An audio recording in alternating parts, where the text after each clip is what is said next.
Another lesson in the overview of environmental science is the understanding of environmental ethics. So, what is ethics? It is a branch of philosophy which transcends all cultural and religious boundaries to discern fundamentally what is right and what is wrong. Most cultures have reverence for life and hold that all humans have a right to live and therefore considers unethical to deprive an individual of life. But today, there is now a conflict between two ideas or two terms, ethics and the word morality. In morality, if we're going, in many instances, ethics and morality are synonymous in many situations. But there will come a point that these two becomes discerning from each other.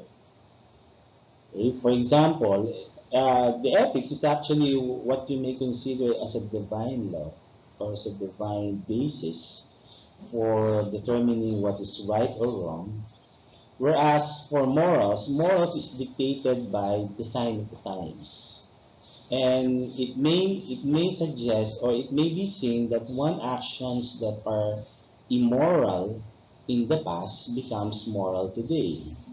Or there might be it might be that some situation or practice is uh, moral in the past, but now in the present it becomes immoral.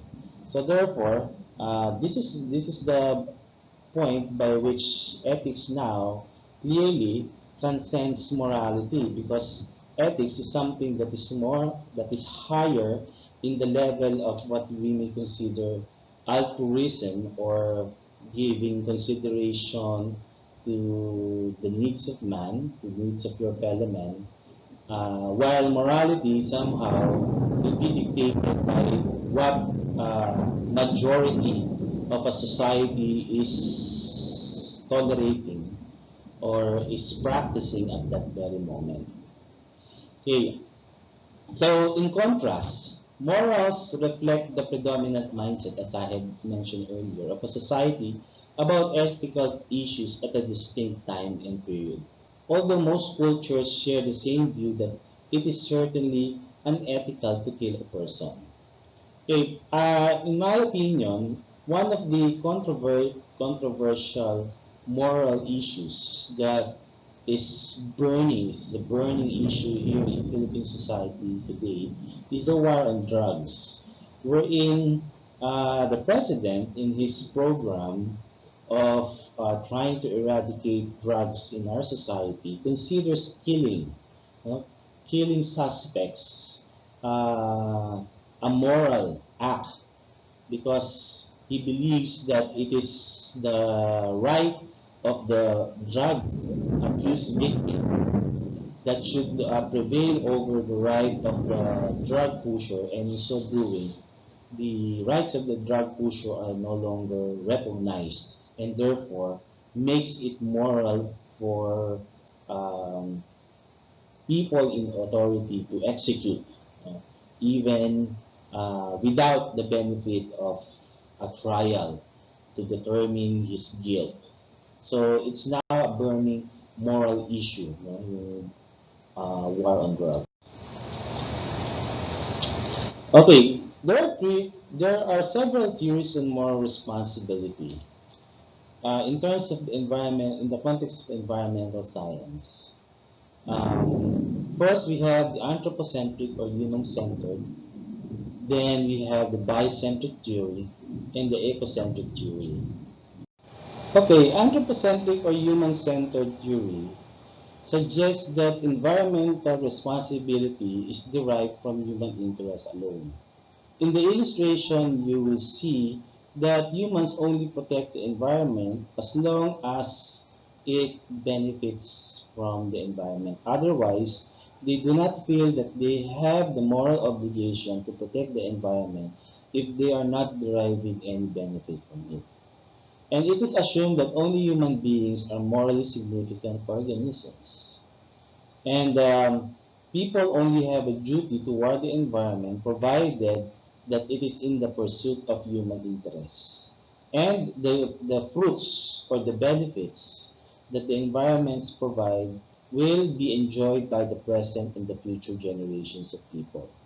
However, critics argue that since future generations of people do not yet exist, then strictly speaking, they cannot have rights any more than a person can have rights.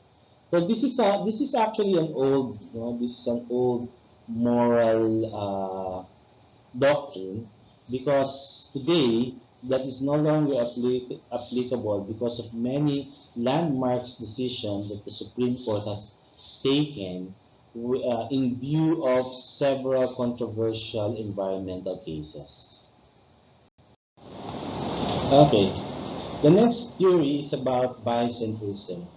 If you look at the illustration, there is a distinct difference between anthropocentrism and biocentrism, because the duty of humans to protect all living organisms is more is heavier, unlike in anthropocentrism, wherein the duty only depends on whether it benefits humans. But here, whether it benefits human or not, there is an overall duty for humans to protect all organisms. So, biocentrism is a widely embraced view that all forms of life have an inherent right to exist. However, some biocentrists give species a hierarchy of value such that animals are given more priority than plant species. There are also some who contend that the rights of certain species are denied from where the rights of humans begin. So, for example, uh, the reason why some tigers are driven to extinction, because when they cross over human settlements, it now threatens human existence, and therefore the right of the tigers were denied, because it ends when the rights of the humans are being threatened by the existence of these animals. Okay, for the extremists, they believe that each individual organism, not just each species, has a basic right to survive. And on another side, it decides which species deserve protection from death or early extinction due to human activities. And therefore, this is still, at this very moment, an ethical dilemma, because it will still go back, or somehow it still sinks down to the anthropocentric view, when humans are still given the priority over everything else. Okay, the third theory is about ecocentrism. Ecocentrism is a rather holistic view that maintains that the environment deserves direct moral consideration, and not one that is merely derived from human and animal interests. So in this illustration, these are two distinct illustrations, wherein the left illustration shows anthropocentric views, whereas the right illustration shows that man is just part of the overall uh, cacophony of nature, and therefore uh, the environment as a whole has direct rights, which entitles it with moral personhood, deserving of a direct duty to be protected, and that is inherent in birth. So that means it has no monetary value, wherein it is free from human appropriation, cannot be bought. The environment is morally at par with humans. And for planetary health advocates, they contend that the right of the planet entitles it to a similar degree of environmental protection.